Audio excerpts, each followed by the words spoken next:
할렐루야 감사합니다. 오늘은 우리가 창세기 34장 1절에서부터 31절까지 내용들을 보도록 하겠습니다.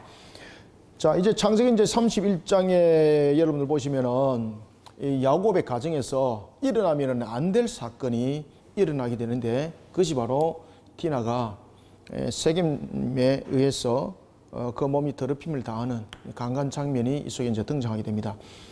특히 이제 창세기 34장에서 보면은 야곱이 그가 엘렐로헬 히스렐이라 이렇게 말하면서 33장에서 머물러 버렸던 곳이 바로 세겜이었습니다.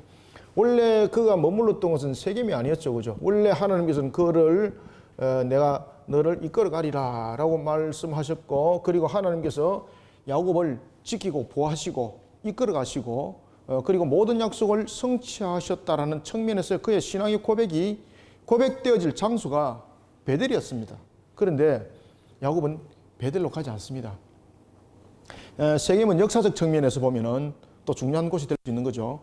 아브라함이 가나안 땅으로 들어오면서 그 과정 속에서 제일 먼저 이렇게 이제 제단을 쌓고 이렇게 이제 이루어갔던 것이 이제 세겜이었고, 또 하나는 그가 세겜에 머물면서 자신의 상둥이 형이었던 에서와의 사실은 거리적 측면을 그가 두고자 했던 것입니다. 왜냐하면은 에서가 만약에 자신을 급히 치러 오게 되면은 베델에 가기보다는 세겜에 있는 것이 훨씬 더 유리한 거죠. 왜 그런가 하면은 오는 측면에서 자신도 그 피할 길이 생기기 때문에 그런 여러 가지 측면에서 세겜이었고, 또 하나는 세겜이 여러 가족들을 거느리는 측면에서 첫 번째 그가 세겜을 머물렀던 것은 첫 번째는 어떤 안전을 찾는 장소적 측면에서 제일 먼저 세겜을 찾습니다. 세겜을 어디 신앙적 측면에서 찾는 것이 아니었죠.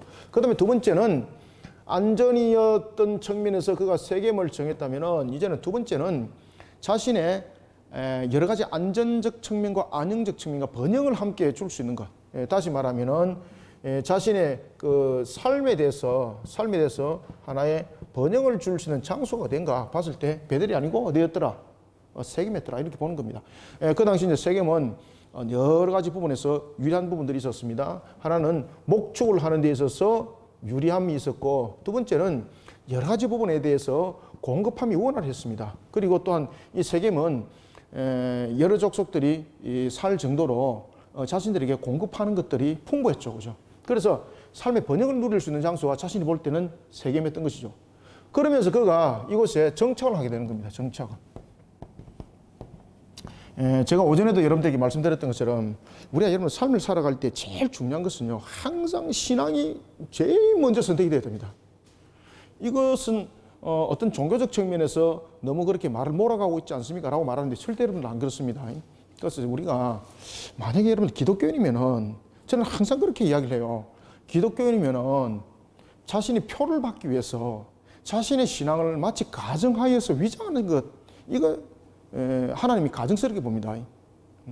그러니까 여러분 보십시오. 신앙의 절개를 지키지 못하면서 서류에는 기독교 이래 놔놓고 절간에 가지고 합정하고 앉아가 있고 거기다 또 법령도 받고 말입니다. 그게 무슨 여러분들 기독교입니까? 그게 아예 그거는 처음부터 여러분 그런 표들은 거부를 해야 되는 것입니다. 그래서 자신이 어떤 위치에 쓴다든지 어떤 입장에 서게 되면은 하나님께서 그곳에 세운 목적에 걸맞게 우리는 행동을 해야 되는 겁니다. 그래서 신앙이라는 것이 매우 중요합니다. 만물을 하나님이 다스린다고 주일날 고백하고 주일날 교회 문만 턱 나서버리면 만물은 하나님이 주관하시는 것이 아니라 세상이 주관합니다. 그리고 우상 숭배자들이 주관합니다. 이렇게 여러분 주어지고 그렇게 행동하니까 꼴이 그런 짝이 나는 겁니다. 오늘 본문에 나타나고 있는 야곱도 딱 그 짝입니다. 아시겠습니까? 자신이 고백으로는 하나님께서 나를 이끌어 주었습니다. 그리고 그 약복강 나루트를 건널 때도 보십시오. 그가 하나님과 씨름하면서 이스라엘은 이름을 얻었잖아요. 그러면은 하나님께서 이스라엘은 이름 속에서 이미 나타나 있지 않습니까? 하나님께서 싸워서 이기게 한 자잖아요. 그럼 무엇보다도 가장 중요한 것들은 보면은 우리가 항상 신앙이 모든 것에 있어서 중심이 되어야 되는 겁니다. 여러분, 신앙이 중심이 된다는 것은요, 살아계신 하나님에 대한 고백이 이 속에 있는 것이고, 하나님이 만물의 주관자라는 것에 대한 이런 고백들이 이 속에 있는 겁니다. 그래서 우리의 신앙들은 매우 중요합니다. 그런 신앙관들이 무너지니까 사건이 땅 터진 겁니다. 자신이 삶의 안전한 장소였다고 생각했습니다. 그런데 이 안전하게 여겼다는 장소가 무슨 장소가 되는 겁니까? 불안한 장소가 됩니다.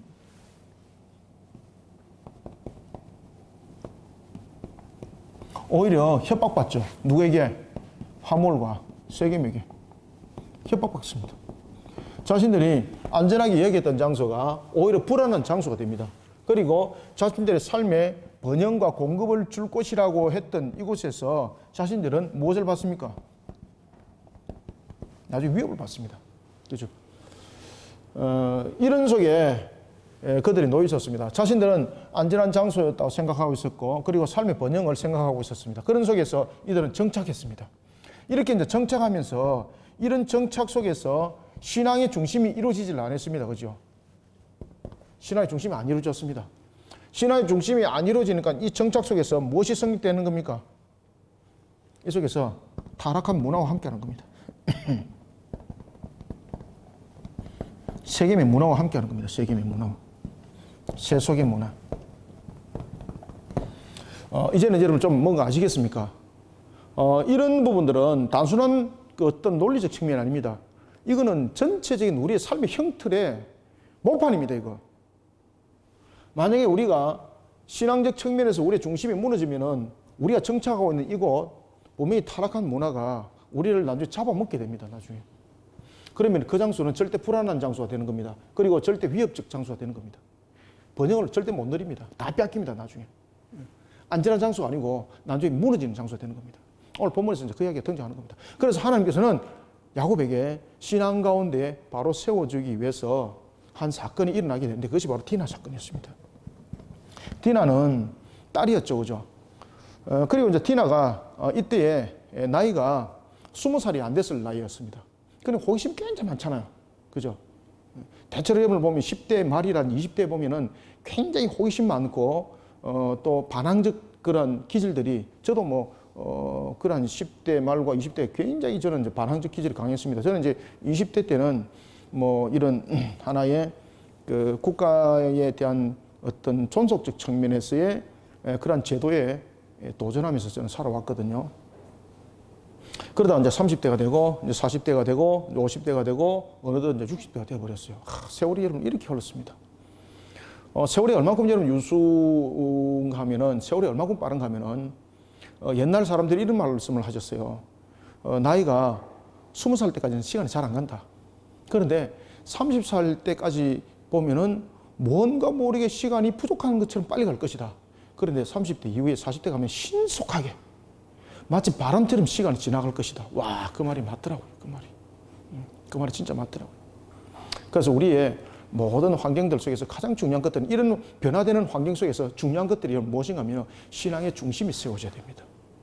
신앙의 중심이 세워지지 못했던 여러분 10대, 20대, 30대, 40대, 50대, 60대 자신들의 모습들을 한번 간추려 보십시오. 무너짐을 분명히 당하게 되어 있습니다.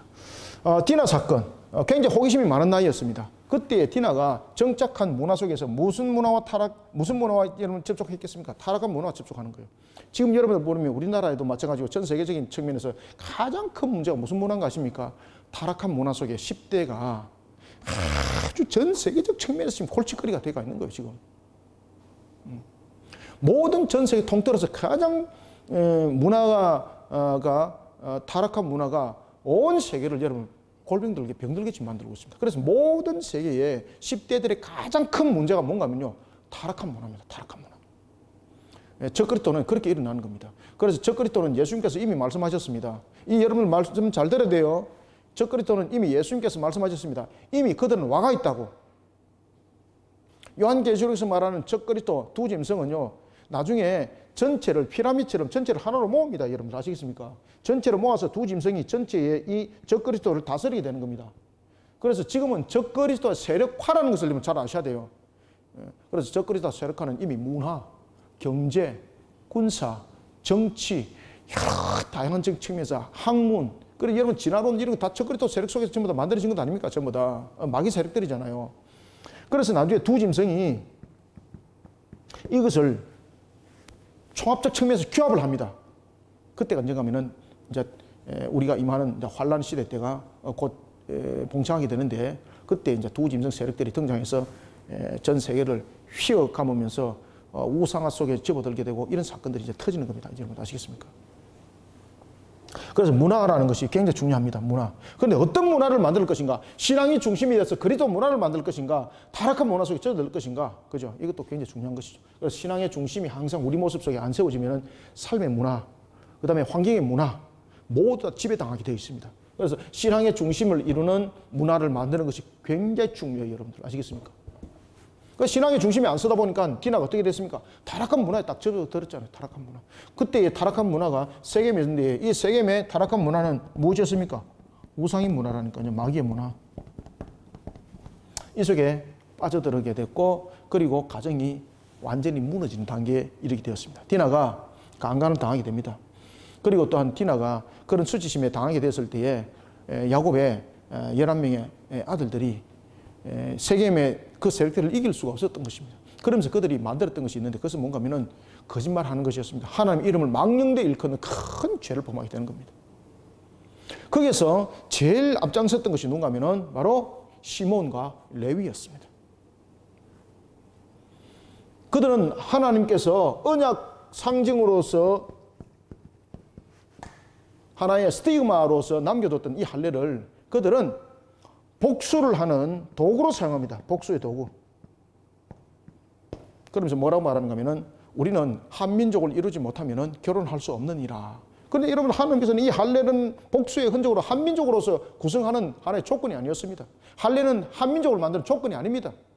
그죠? 할례는 하나님과의 언약을 잊지 말라는 하나의 스티그마 흔적이었습니다.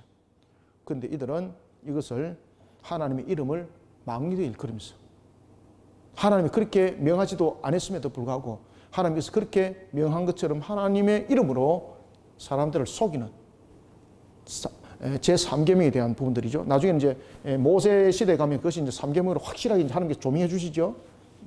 그래서 하나님 이름은 망령되이 일컫고 그런가 하면은 그들은 자신들의 복수를 위해서 무엇을 하는 겁니까? 그렇죠. 살인을 일삼습니다. 집단 살인을 일삼는.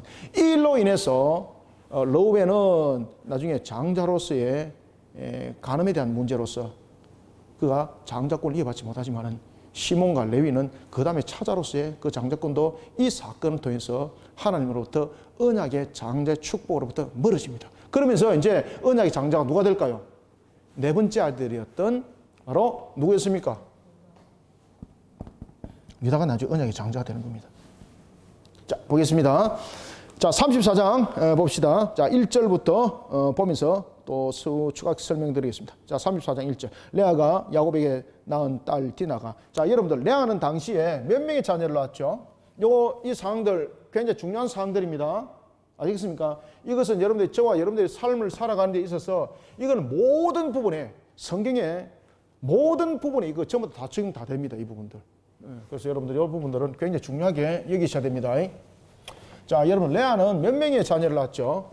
그렇죠. 하나님께서 언약의 상징이었던 내가 너를 언약의 하나의 태로 삼았느니라 라고 말하면서 하나님께서 그의 자녀를 7을 줬죠. 그때에 7의 자녀를 줬을 때에 레아에게 7의 자녀를 줬을 때에 7명의 자녀를 줬을 때에 아들이 6명이었고 딸이 1명이었죠. 그래서 여기에서 이제 르우벤, 그 다음에 시몬, 레위, 유다 뭐 이렇게 가죠, 그죠? 딸은 이제 디나가 딸이 되는 겁니다. 그러면서 7이라는 언약 완전 수면서 이 7은 완전 수면서 무엇을 또 상징합니까? 그렇죠. 언약적 관점을 상징하고 있는 거죠. 그런데 우리는 어떤 관계 속에서 신앙의 중심이 세워지지 못하면 우리는 항상 죄를 범하는 속에 인간은 놓여져 있습니다. 왜 그런가 하면 인간이 죄를 범하면서 우리에게 나타나는 속성들은 선함의 속성이 아니라 악함의 속성들이거든요. 자, 레아가 야곱에게 낳은 딸 디나가 있었습니다. 그래서 디나도 신앙 가운데 중심으로 바로 세우지 아니하니까 사람의 속성 속에서 나타나는 그 본질 아시겠습니까? 그죠? 그냥 이런 유혹들, 타락 속에 그냥 팔랑개비처럼 가는 거예요. 저와 여러분들이 신앙으로 관점으로 바로 안 세워지면요, 누구든지 막론하고 신앙의 관점으로 안 세워지면은 우리 속에 일어나고 있는 이 죄 속성들이 팔랑개비처럼 이런 죄를 향해서 날아갑니다, 여러분들. 마치 그 벌이 꽃을 보고 날아가는 것과 똑같은 그런 현상들이 벌어집니다. 자, 디나도 마찬가지였습니다. 신앙들로 바로 세우지 못하고 이와 같이 이 안전과 삶의 번영의 장소로서 느꼈던 그런 세계, 나중에는 결국은 자신들을 무너뜨리는 하나의 요소가 됩니다. 디나가 그 땅의 딸들을 보러 나갔더니, 여러분들 여기서 딸들을 보러 나갔다는 것은 뭐 때문에 딸들을 보러 나갔겠습니까? 친구 만들러 갔다, 뭐 이렇게 또 볼 수도 있는데, 그곳에서 딸들을 보러 갔다라는 것은 그곳의 풍습을 보고 그는 배웠다는 겁니다. 딸들. 교제를 나눴다는 거죠. 교제를 통해서 신앙의 교제를 나눈 것이 아니라 교제를 나눴는데, 문제는 뭔가 하면 이것이 무슨 교제입니까? 타락의 교제입니다. 타락의 교제를 나눴던 것입니다. 그러면서 그 속에서 이제 함께 그런 타락을 즐기고 이런 속에 그가 이 사건이 이제 터졌던 겁니다. 여러분들, 디나가 지금 괜하게 세겜이 그를 끌고 와서 강간하고 이런 것이 아닙니다.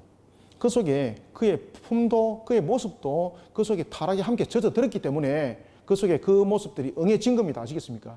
아주 그가 요조숙녀처럼 있었는데 이런 일들이 벌어졌다, 이게 아닙니다. 지금 이 속에서 타락한 문화 속에 그가 함께 타락하고 있었던 그 장소에서 타락의 역사가 일어난 겁니다. 여러분 아시겠습니까?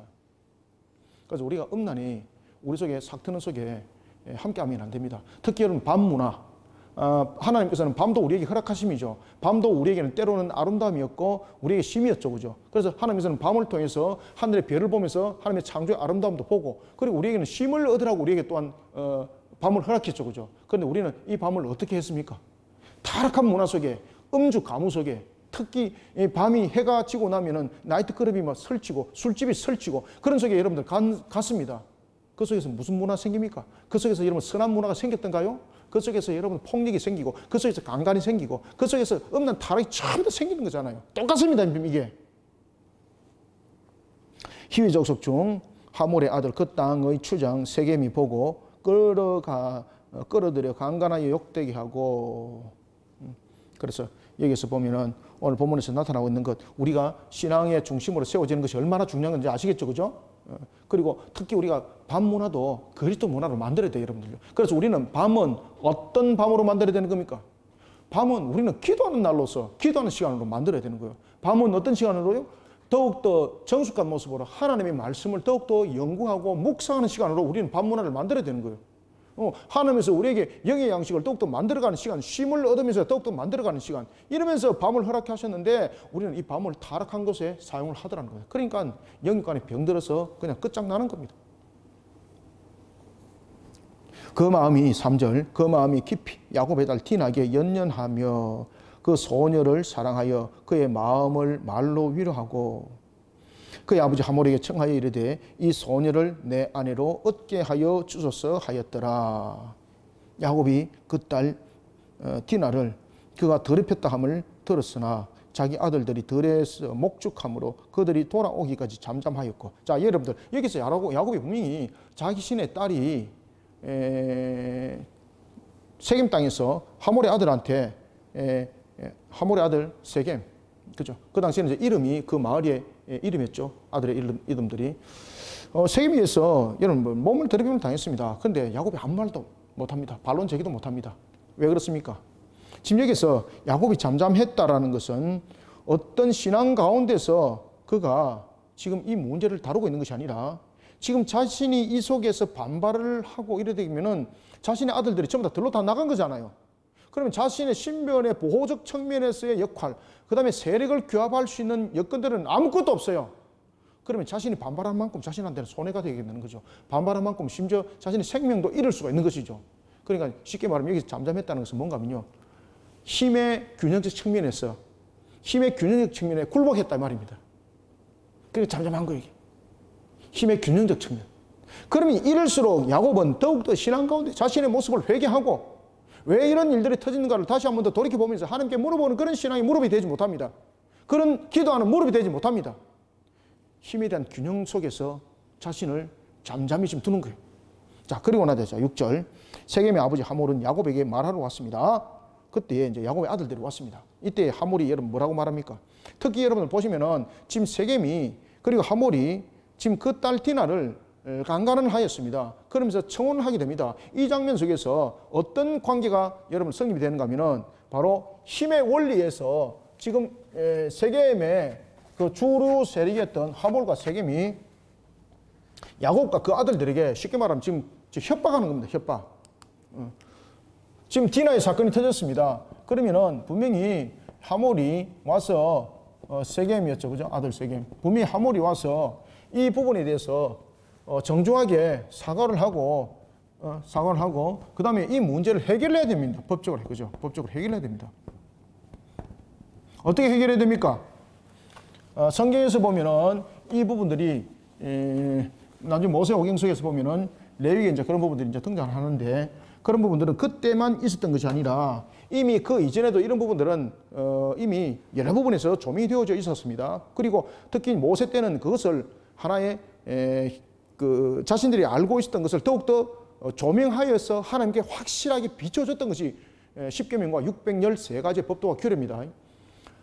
그전에도 이런 부분에 대해서 하나의 해결점들이 있었습니다. 그러면 우리가 그 신민기를 우리가 잠시 볼 것 같으면 신민기에 여러분 이 문제를 다루고 있거든요. 신민기에서 보면 22장에서 이 문제를 다루고 있습니다. 신민기 22장 28절과 29절에서 이 문제를 다루고 있는데 만약에 이와 같이 강간에 대한 문제들이 일어났을 때에 이가 처녀였다면 어떻게 되는가? 두 가지가 성립되어야 된다는 거죠. 첫 번째는 위로금이라든지 배상금을 줘야 된다는 겁니다. 그래서 이 부분에 대해서 은 50세겔을 줘야 된다. 은 50세겔. 은 50세겔. 은 50세겔을 배상금으로 줘야 되는 것이고 이걸 배상금입니다. 이것은 배상금으로 줘야 되는 것이고 두 번째는 그의 아내로 맞이해야 되는 것입니다. 이 배상금을 지급한다는 것은 뭔가 하면은 철저한 그 부분에서 사과를 하는 측면 그런 측면에서 서로 간에 합의를 보는 이런 내용들입니다. 그런데 세겜은 아버지 하몰과 함께 어떻게 오는가 하면 이 부분들 전부 다 삭제시켜버리고 쉽게 말하면은 말 그대로 그냥 협박하는 겁니다. 어떻게 협박하는가 하면은 우리 아들이 당신의 딸을 사랑하니까 당신의 딸을 우리에게 줘라 이러면서 협박을 하는 겁니다. 이때에 야곱과 야곱의 아들들이 얼마나 기분 나빴겠습니까? 그죠? 그런데 이들을 대적하지 못합니다. 왜 대적하지 못했을까요? 그 당시에 하몰과 세겜은 그 고을을 다스리고 있는 추장이었습니다. 추장, 그죠? 족장이었죠, 일종의. 군사적 세력도 있었습니다. 그러다 보니까 야곱과 야곱의 아들들, 11명의 아들들이 아무리 그들이 규합을 해도 그들과 하나의 대적을 이루어서 전투를 벌이게 되면은 결과는 어떻게 되겠습니까? 100대 빵입니다. 100대 빵. 이길 확률은 1%도 없습니다. 0.1%도 없습니다. 그러니까 이 아들과 야곱이 아무 소리 못 하는 거예요. 그러면 이들이 이 억울함을, 이 분함을, 이 복수를 어떻게 갚을 것인가? 하나님 용해 묻는 거예요. 그러니까 여러분 보십시오. 신앙으로 바로 세우지 못하니까 결국은 모든 것들 자신들의 복수에 대한 혈전을 하는 데 있어서도 하나님의 신앙을 이용을 하는 거예요. 자, 보겠습니다. 세겜의 6절 세겜의 아버지 하몰은 야곱에게 말하러 왔으며 야곱의 아들들은 들에서 이를 듣고 돌아왔습니다. 들에서 듣고 돌아왔습니다. 와, 얼마나 화가 났을까? 특히 디나의 친오빠는 누구였죠? 로벤, 시몬, 레위, 유다. 이 가운데서 로벤은 혈기왕성하지는 않습니다. 근데 이 시몬은요 굉장히 다혈질적입니다. 나중에 여러분 보시면 창세기에서 보면은 요셉이 자신의 형제들 가운데서 한 명을 포로 잡고 다른 형제들은 풀어주잖아요. 그때 누구를 포로로 잡았을까요? 시몬. 시몬이 쪽박 깨는 데는 능합니다. 아주 다혈질적이고 쪽박 깨는 데 능합니다. 시몬이 들고 일어난 겁니다. 그리고 레위는 시몬을 많이 또 따랐습니다. 형제 가운데서. 형제들 가운데서도 여러분 보면 친한 형제들 있잖아요. 그죠? 안 친한 형제도 있고 친한 형제도 있습니다. 특히 이제 레위는 시몬을 많이 따랐습니다.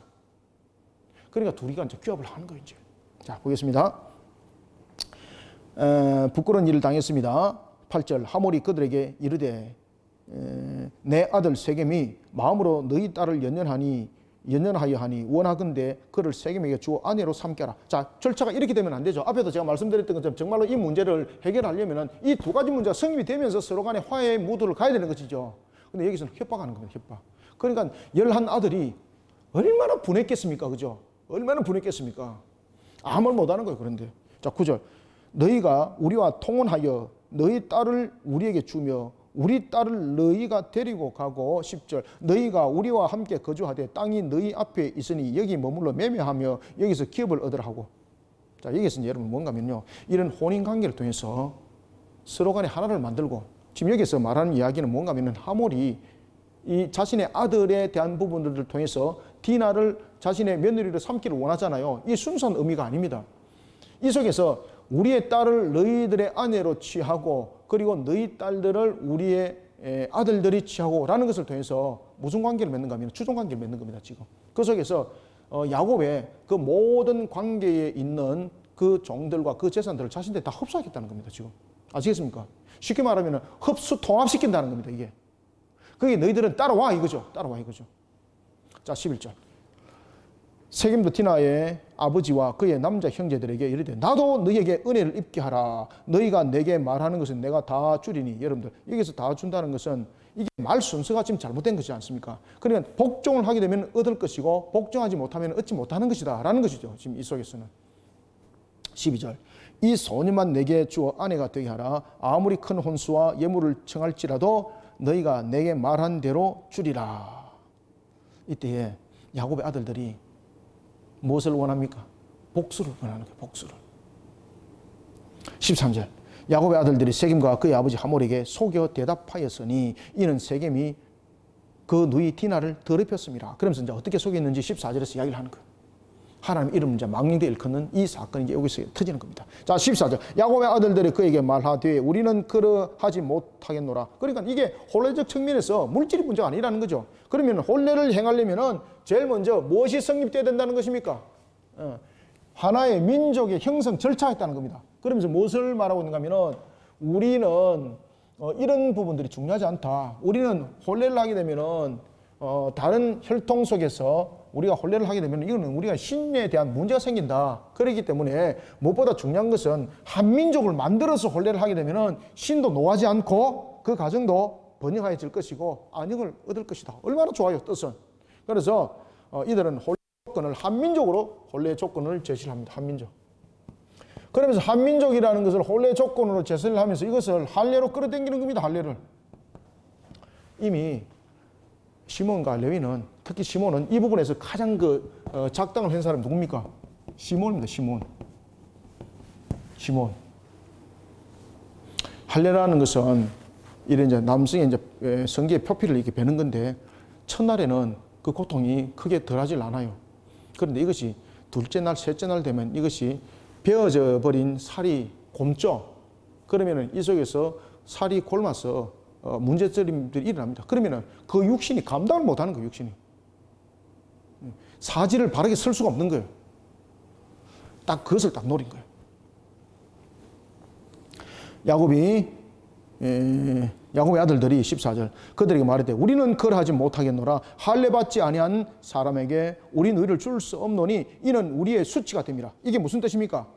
다시 말하면 할례라는 것을 통해서 결혼이라는 것은 한 민족 속에서 이루어지는 것이기 때문에 우리가 결혼을 하려면 한 민족의 절차를 밟자. 얼마나 좋은 의미입니까? 그런데 이런 속에 한 민족을 절차를 밟자라는 것 속에서 할례를 들고 놓았는데 이것이 얼마나 거짓말입니까? 할례는 하나님께서 언약에 대한 징표로서 이것을 잊지 말라고 준 하나의 흔적이었습니다. 그런데 이것을 할례를 한 민족에 만드는 터로서 그들이 거짓말을 딱 하는 거예요. 한 민족. 16절 우리 딸을 너희에게 주며 너희 딸을 우리가 데려오며 너희와 함께 거주하여 어떻게? 이게 나오죠. 한 민족이 되려니와. 이제 이해 가십니까?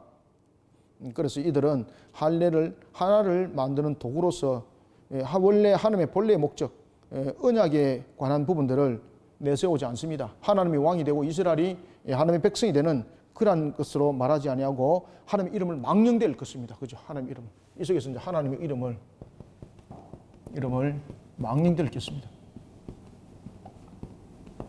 여러분, 하나님의 이름을 망령되이 일컫는다는 것은 무슨 뜻인가 하면은 출애굽기 속에서 이미 공부를 좀 우리가 많이 했었는데 하나님의 이름을 걸고 이용해 먹는 겁니다. 하나님의 이름을 걸고 속이고 또한 하나님의 이름을 걸고 하나님께서 이름을 가지고 말하지 않았음에도 불구하고 그 이름으로 말했습니다 라고 말하면서 자신의 유익한 측면에서 취하기 위하여서 이용해 먹고 속이고 하는 것을 우리가 망령되이라고 말하는 겁니다. 아시겠습니까? 그래서 하나님의 이름을 가지고 자신의 유익함 속에서 취하는 모든 행동은 망령되이 일컫는 것에 해당되는 겁니다. 이들이 이제 이렇게 이제 그 망령되이 일컫는 거죠. 그래서 17절 만일 이렇게 말합니다. 너희가 만일 우리 말을 듣지 않으면 어떻게 된다는 겁니까? 우리 말을 듣지 않으면 우리 딸 못 데려간다. 우리는 그러한 조건 속에서 배상금이나 이런 건 중요한 것이 아니다. 우리는 한민족 속에서 이렇게 혼례를 치르면서 우리 좋은 의미를 가지자 이렇게 말하니까 하몰도 좋게 받아들였고 세겜도 지금 좋게 받아들였다는 거죠. 그러면서 하몰이 족장으로서 그 사회에다가 명령을 합니다. 뭐라고 명령하는 거면은 야 저기서 이런 좋은 의미를 가지고 왔다. 그러니까 우리가 그들과 한민족이 되는 예식을 치러주자. 그런데 우리가 이 예식을 치러주고 난 뒤에 한민족을 삼고 난 뒤에 나중에 어떻게 하자? 그들의 소유 전부 다 우리 것이 될 거니까 우리가 그렇게 해주자. 그러니까 그 세겜 땅에 있던 하몰이 족장으로 있던 그 사회 속에서 그들이 얼마나 야곱의 아들들을 비웃으면서 그렇게 할 일을 행했겠습니까? 그래 맞아. 우리가 이렇게 쏘가주자. 우리가 이렇게 쏘가주자. 나중에 전부 다 우리 것이 될 거야. 라면서 그들은 키득키득대고 할 일을 전부 다 행했던 거죠. 18절 그들의 말을 하몰과 그의 아들 세겜이 좋게 여김으로 이 소년이 그 일 행하기를 지체하지 아니하였으니 그가 야곱의 딸을 사랑하며 그는 그의 아버지 집에서 가장 존귀하였더라. 하몰과 그의 아들 세겜이 그들의 성읍 문에 이르러 그들의 성읍 사람들에게 말하여 이르되 이제 보십시오. 이 사람들은 우리와 친목하고 이 땅은 넓어 그들을 용납할 만하니 그들이 여기서 거주하며 무엇을 하자? 매매하게 놔두자. 그죠? 그리고 우리가 그들의 딸들을 아내로 데려오자. 우리의 딸들도 그들에게 주자. 왜? 그러면서 서로 간의 우호적 측면을 만들면서 그들을 주종관계 속에서 흡수해 버린다는 거죠. 그러면서 그 자신들의 음모가 22절 이하에 딱 나타나는 거예요.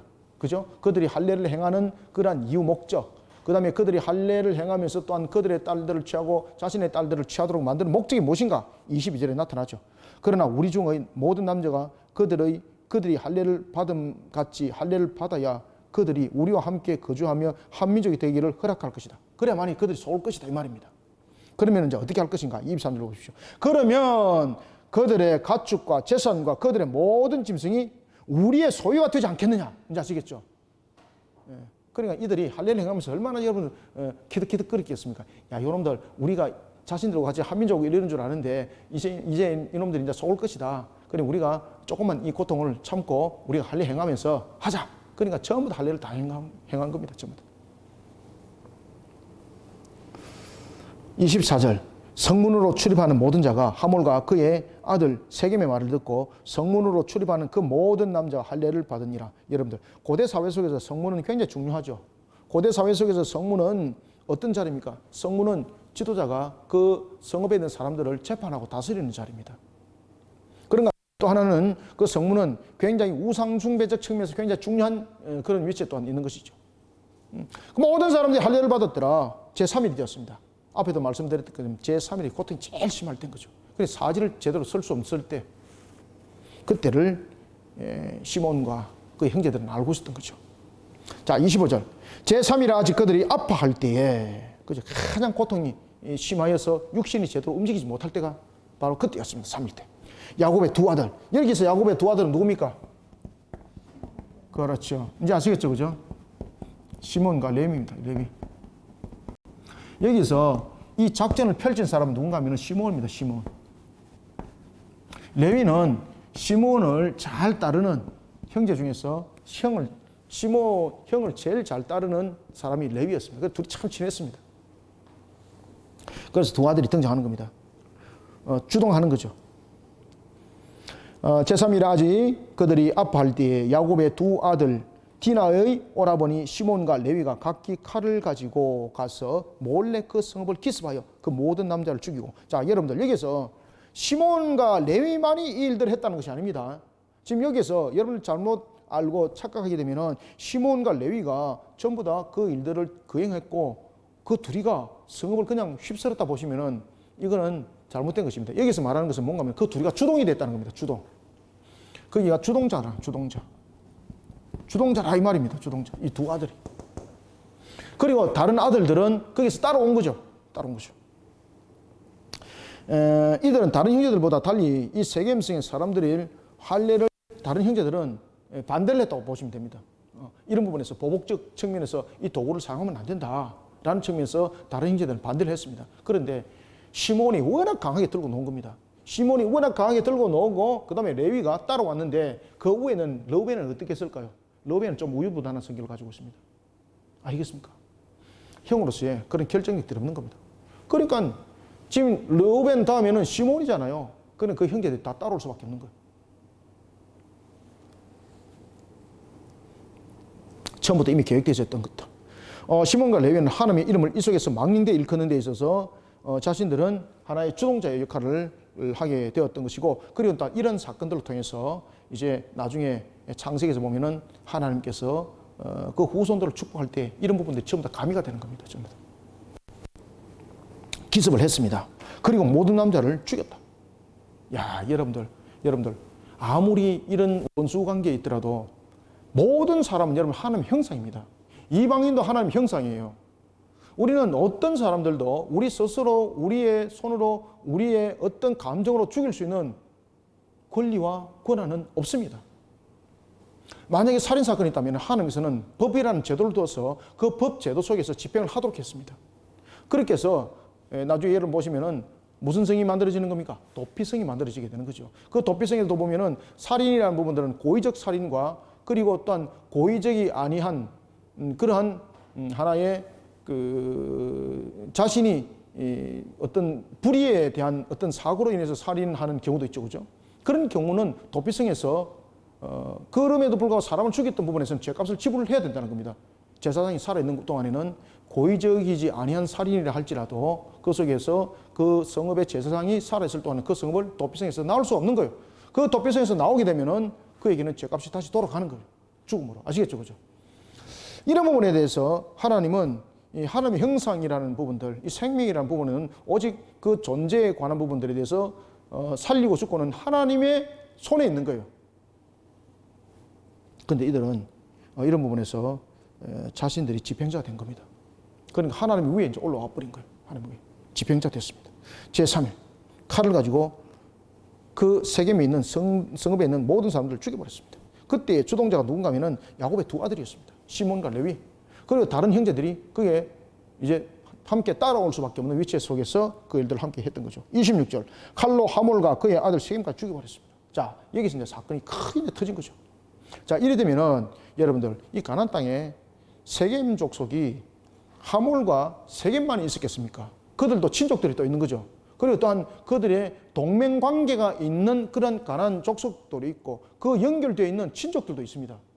이제 이 동맹 관계와 이 친족들이 일어나서 이 야곱의 이 가족들을 쳐버리면요, 총 정리는 그냥 한순간에 그냥 해장거리입니다. 한순간에 해장거리. 27절 봅시다. 야곱이 이제 이 일들을 본 거죠. 이제 와, 야곱이 완전히 그냥 기절 촉봉하는 겁니다. 이 속에 이제 35장에 보면은 야곱이 깨닫습니다. 야, 이런 사고가 왜 터졌는가? 우리 아들들이 왜 이렇게 하나님의 이름을 망리되 일으키면서 이런 사고를 저질렀는가? 딸 디나에게 왜 이런 일들이 터졌는가? 바로 자신이 세겜이라고 여기던 안녕을 누릴 수 있는 장소라 여기던 바로 이곳. 세상적 측면에서 보는 관점이 아니라 신앙의 관점으로 항상 모든 것을 봐야 된다는 것을 그가 깨닫고 그가 그 장소를 떠날 때에 무엇을 하는 겁니까? 종교개혁을 일으킵니다. 그래서 우리가 성경에서 인류 최초의 가족들을 통해서 종교개혁을 일으켰던, 그리고 그것을 우상 숭배적 요소와 모든 것들을 버리면서 종교개혁을 일으켰던 것이 성경에 확연하게 나타난 것이 바로 창세기 35장입니다. 창세기 35장. 자, 27절, 34장 27절 보겠습니다. 야곱의 여러 아들들이 그 시체 있는 성읍으로 가서 노력하였으니 이는 그들의 누이를 더럽힌 까닭이라. 자, 여러분 보십시오. 여기서 어떤 결론까지 그들이 연출을 하게 되는 겁니까? 그들의 모습 속에서 노략까지 하는 겁니다. 노략까지. 아이들을 붙잡아 오고 여인들을 붙잡아 오고 양과 소와 나귀를 전리품으로 취하고 28절 그들이 양과 소와 나귀와 그 성읍에 있는 것과 들에 있는 것과 29절 그들의 모든 재물을 빼앗으며 이게 전부 다 하나님 앞에 전부 다 징계 도구들입니다. 재물을 빼앗았으며 그들의 자녀와 그들의 아내들을 사로잡고 집 속의 물건들은 다 노력한지라. 이 속에서 집 속의 물건들은 무엇이 있었을까요? 우상적 숭배적 요소들이 가득했던 거죠. 그래서 나중에 종교개혁을 일으킬 때 이런 거 전부 다 불 다 태웁니다. 그리고 땅에 묻어버립니다. 자, 30절. 야곱이 시몬과 레위를 불러 호되게 야단을 칩니다. 야곱이 시몬과 레위에게 이르되 너희가 내게 화를 끼쳐 나로 하여금 이 땅의 주민 곧 가나안 족속과 브릿 족속. 자, 여러분들 지금 이제 이 세겜의 땅에 하몰이 이와 같이 가나안 족속들과 브릿 족속들과 전부 다 동맹관계가 있다는 거죠. 그 다음에 친족관계적 측면에서 야 이제 끝났다 이거. 그들이 이제 들고 일어날 것이고 내가 지금 이 소문을 들었을 때는 그들도 이미 들었을 것이다. 이제 큰일 났다. 우리는 이곳에 이제 거할 수가 없다. 더 이상 거할 수가 없는 것이 문제가 아니라 너희들이 그 실수로 인해서 우리는 전부 다 몰살당할 위기에 놓여져 있다. 30절. 야곱의 시몬과 레위에게 이르되 너희가 내게 화를 끼치어 나로 하여금 이 땅의 주민 곧 가나안 족속과 브리스 족속에 악취를 내게 하였도다. 악취를 내게 한다는 것은 무엇입니까? 악취를 내게 한다는 것은 정오심을 줬겠다는 정오심. 정오심을 너희들이 불러일으켰단 말입니다. 정오심을. 악취를 내게 하였도다. 나는 수가 적은즉 그들이 모여 나를 치고 나를 죽이리니 그러면 나와 내 집이 패하는 것이 아니라 멸망하리라. 멸망하리라. 31절. 그들이 이르되 그가 우리 누이를 장녀같이 대우함이 그러면 옳습니까? 그죠? 그래도 끝까지 자신들의 행위를 정당성으로 주장하는 그런 속에 이제 야곱은 하나님께 무릎을 꿇습니다. 그리고 그는 알게 됩니다.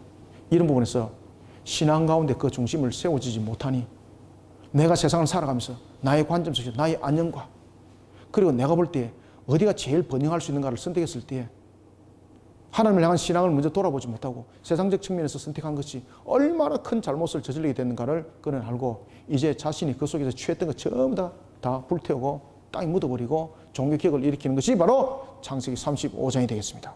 자, 오늘은 우리가 창세기 34장 여기까지 여러분들 우리가 함께 공부했습니다. 그러니까 여러분들이 우리가 어떤 관계 속에서도 우리가 살아갈 때에 모든 삶의 기준과 모든 형태들의 그 핵심에는 신앙이라는 관점이 항상 들어오셔야 되는 거예요. 아시겠죠? 그죠? 이 관점들을 놓치지 않는 우리 모두가 되기를 소원합니다. 기도하겠습니다. 하나님 아버지 감사합니다.